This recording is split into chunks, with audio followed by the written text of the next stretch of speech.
우리는 지금 성난 군중 앞에서 신앙 고백적이고 간증적인 설교를 하고 있는 사도 바울의 모습을 보고 있습니다.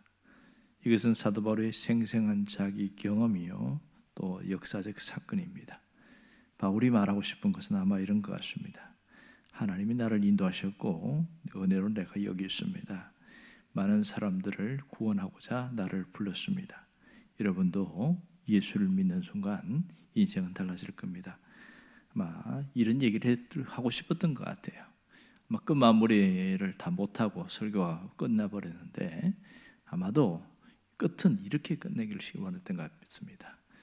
하나님이 보내신 메시아인 예수를 믿으십시오. 그것이 바울이 하고 싶었던 얘기 같습니다. 하지만 그 얘기를 하지 못하고 군중들의 어떤 폭동과 같은 소리 지름 때문에 그만 멈춰지게 됐습니다. 오늘 22절에 보면 상당한 의문점이 생기는 게 있는데요. 이들이 뭐라고 그러냐면 이러한 자는 세상에서 없애버리자 살려둘 자가 아니다 이 얘기를 하고 있는데 왜 이런 얘기를 할까? 사실 그들을 비방한 것도 아니고 모세의 율법을 범한 것도 아닙니다. 그리고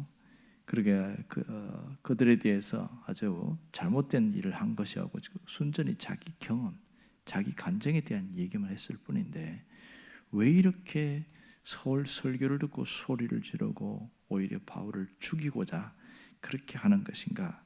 이게 이해가 되지 않는 것이죠. 순전히 자기 경험만 얘기했던 거거든요. 이것이 또 팩트라잖아요. 사실이잖아요. 근데 오늘 여기 보면 이 말하는 것까지 그들이 듣다가 이랬어요. 이 말하는 것까지. 그러니까 사도 바울이 말을 중단시키고 고함치면서 이 자는 살려둘 자가 아니다 이렇게 말하고 여기서 그치지 않습니다. 22절에 보면 23절에 보면 떠들면서 소리 고함을 지르면서 옷을 벗어버렸다고 그랬어요. 옷을 버렸다는 자기 분노의 표현이죠.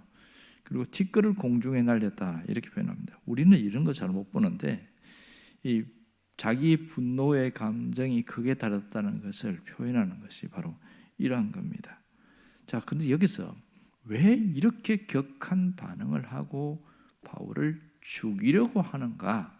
이걸 우리가 알아봐야 됩니다. 그 이유는 바로 위에 있는 21절 때문에 그렇습니다. 21절을 보면 내가 너를 멀리 이방인에게로 보내리라 이렇게 하나님이 말씀하셨다는 거예요. 자, 바울을 죽이러 가는 이 유대인들은 아주 교만했고 왜곡된 선민 의식에 사로잡혀 있는 자들이었어요.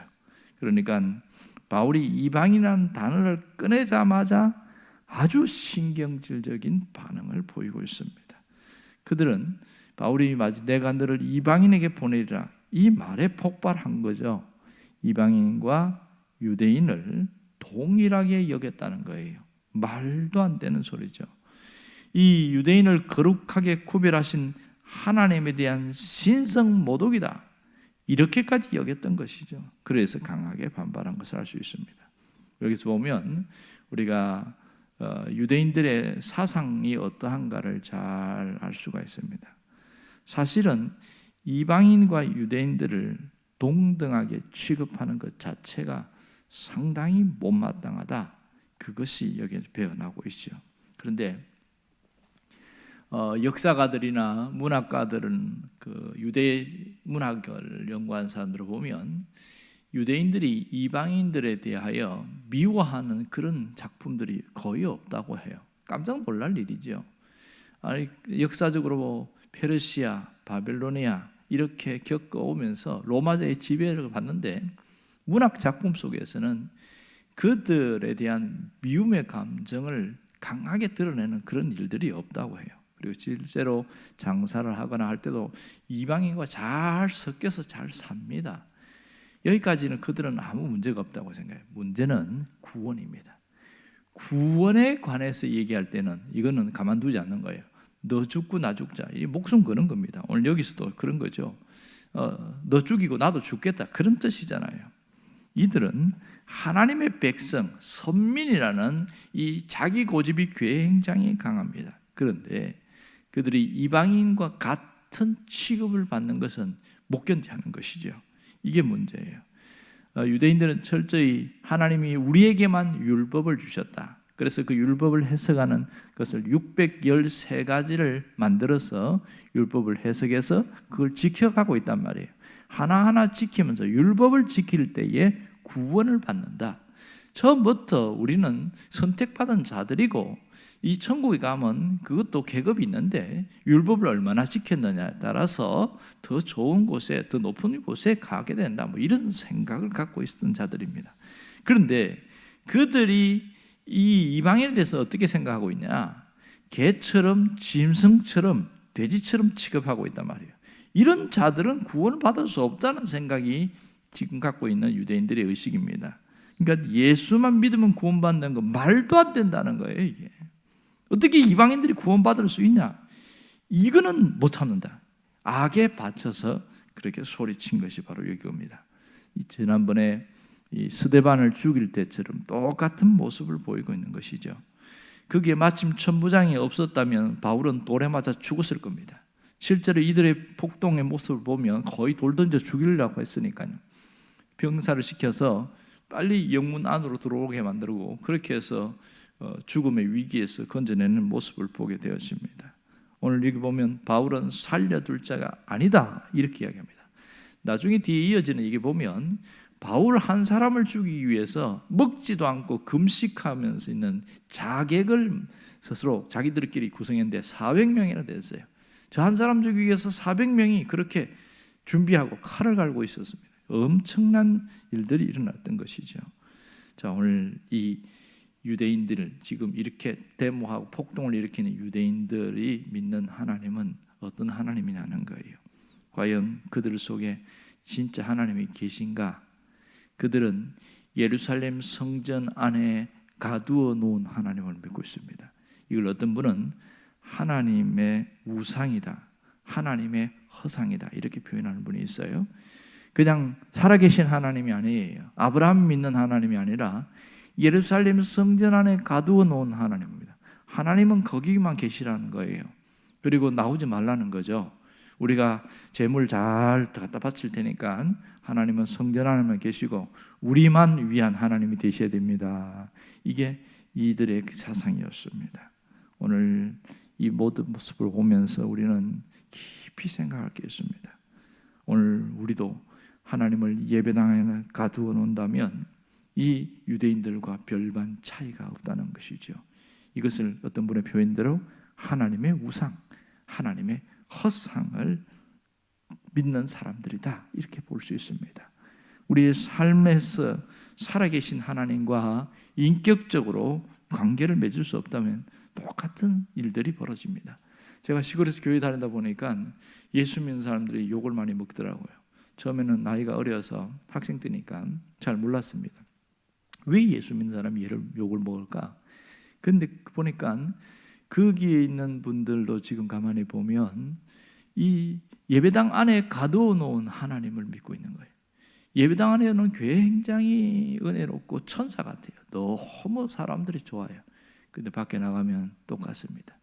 욕하고 거짓말하고 뒤통수 치고 그러니까 저 교인이 저렇다고 그러면서 욕하는 걸 내가 봤거든요. 아, 저분이 저렇구나. 그때 알았죠. 그것은 오늘 이 유대인들과 똑같은 모습으로 믿는 모습 때문에 그렇습니다. 여러분, 살아계신 하나님은 말씀이다 이렇게 이야기했어요. 창세기 1장 1절에 보면 태초에 하나님이 천지를 창조하시니라 이렇게 말하잖아요. 똑같은 표현을 요한복음 1장 1절에는 태초에 말씀이 계시니라 이렇게 말합니다. 이 말씀이 곧 하나님이시다, 로고스다 이렇게 표현합니다. 하나님은 말씀으로 오셨다. 그분이 바로 예수님이시잖아요.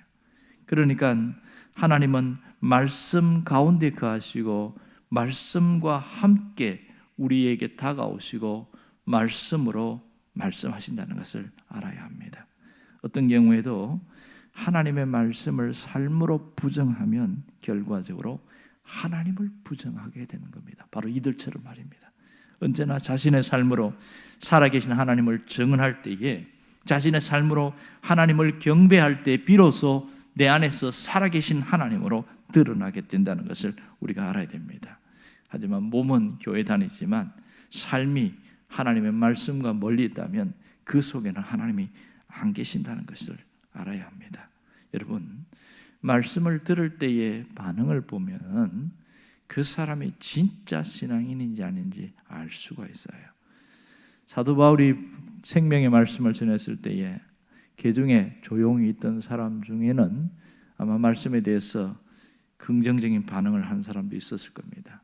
감동을 받고 그렇게 달라진 사람도 있을 거예요. 하지만 극렬하게 저항하는 사람들 때문에 다 묻혀버린 것이죠. 어떤 분이 그렇게 얘기해요. 이 복음에는 심판적 요소가 들어있다, 이렇게 얘기합니다. 심판적 요소, 무슨 뜻이냐면 말씀을 들었을 때에 진리를 수용하고 받아들이는 사람도 있지만 강하게 거부하고 저항하는 사람이 있다, 이렇게 얘기하는 거예요. 두 가지 요소가 있습니다. 어떤 교회에서 실제 목사님이 겪은 일을 제가 들은 적이 있는데요, 이렇게 얘기하는 거예요. 아마 그 교회는 좀 사이즈가 컸던 모양입니다. 예배 마치고 목사님이 저 뒤에 가서 인사를 하는데 이분은 자기 감정을 거기서 표현을 하는 거예요. 목사님, 할 말이 있습니다. 사람들인데서 그렇게 하니까 얼마나 당혹스럽습니까? 누구한테 들었습니까? 도대체 어디서 소문을 듣고 나에 대한 얘기를 하십니까? 설교 시간 자기 이야기를 했다는 거예요. 자기의 죄를 폭로하고 자기의 막 어떻게 움직이는 다 얘기했다는 거예요. 그래서 막 자존심이 상해가지고 씩씩거리면서 와서 얘기하는 거예요. 아니, 제가 누구한테 말 들었다고 얘기하십니까? 저는 아무한테도 들은 적이 없습니다. 절대로 그럴 리가 없습니다. 이렇게 얘기하는 걸 보면 누가 고자질을 했기 때문에 말한 거지, 그 사람 누구예요? 빨리 대세요. 뭐 이러는 거예요. 진짜 없다니까요. 저는 전혀 어떤 들은 바가 아무것도 없습니다. 그래서 그렇게 얘기했더니 아니라는 거예요. 한상고 아니라는 거예요. 그랬더니 목사님이 그랬어요. 그렇다면 성령님께서 깨닫게 하시는 거니까 회개하면 되지요. 이렇게 이야기하는데 이분은 끝까지 아니라는 거예요. 누군지 대라는 거예요. 계속 대라고 윽박지르는데 이게 그 난감한 처지가 됐다는 겁니다. 여러분, 같은 교인이라도 그 말씀에 대해서 찔림이 왔을 때 격렬하게 저항하고 반응하는 사람들이 이렇게 있어요. 어떤 사람들은 대놓고 얘기하지 않지만 집에 가서 3차 전쟁을 벌이는 사람이 있습니다. 네가 가서 고자질했지 뭐 이러면서 싸운다는 거예요. 어떻게 목사님 이거 알 수 있냐고. 나는 말한 적 없다고. 아니야, 말 안 하면 이런 알 수가 없는 건데 내가 이걸 너한테만 이야기했는데 이거 어떻게 목사님이 아냐고. 네가 범인이잖아. 이러면서 싸운다는 거예요. 그래서 복음에는 심판적 요소가 들어있다. 똑같은 말씀을 들었지만 그 말씀의 찔림에 대해서 회개하고 하나님 앞에 돌이키는 자가 있는가 하면 어떤 사람은 강하게 저항하고 거부 반응을 보내는 그런 사람들이 있다, 이런 얘기를 하고 있습니다. 오늘 이 바울의 모습 보면 자기가 진짜 복음에 대해서 억울한 모습이 나타나고 있습니다. 자기가 왜 고난당해야 되는지, 이 군중들이 왜 이렇게 완악해야 되는지 이해가 되지 않습니다. 하지만 그 바울은 하나님의 뜻을 바라봤어요. 나중에 빌립보서 1장 12절에 보면 자신이 아마 이 경험을 가지고 썼던 모양입니다. 이렇게 이야기합니다. 나의 당한 일이 오히려 복음의 진보가 되었다. 그렇게 이야기하면서 이 경험의 이야기를 쭉 써놓습니다. 억울하게 고생하는데 이유를 알 수 없는 고난과 고통이 있어요. 왜 그런지, 왜 내가 이런 일을 당해야 될지 몰라요. 하나님께 기도해도 침묵해요. 하나님 말씀하지 않습니다. 이런 가운데 우리가 어떻게 해석하냐는 대단히 중요합니다. 바울의 입장에서는 상당히 억울한 거죠. 복음을 전하긴 전에도 이런 격한 반응을 볼 때 얼마나 당혹스럽습니까? 하지만 인생에는 우연이 없습니다.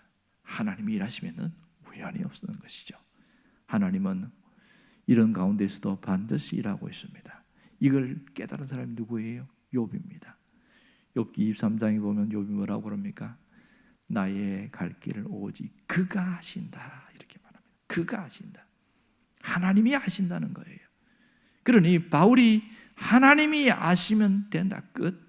하나님이 일하실 거라는 겁니다. 이 모순적인 고난 속에서도 하나님의 뜻이 있다는 거예요.